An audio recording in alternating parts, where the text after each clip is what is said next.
High friends, daily life with Deepa চ্যানেলে আপনাদের সকলকে ওয়েলকাম। শীত শুরু হয়ে গেছে এবং শীতের মাঝামাঝি এখন সব মানুষের মনেই একটা বেড়ানোর রেস রয়েছে। সেটা যেখানেই হোক, পার্কে হোক, কোনো পাহাড় হোক, সমুদ্র হোক, যেখানেই হোক।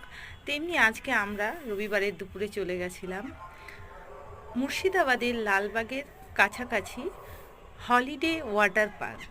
হলিডে ওয়াটার পার্কে আপনারা সবাই ভাববেন যে ওয়াটার কোথায়, এখনও ওয়াটার পার্কের কাজ চলছে।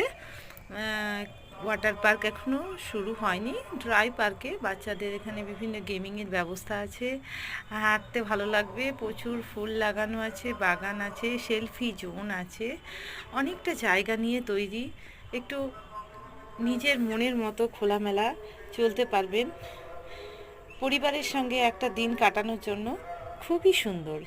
সো আপনারাও চলে আসতে পারেন holiday water park, near Lalbagh, নতুন গ্রাম। ধন্যবাদ।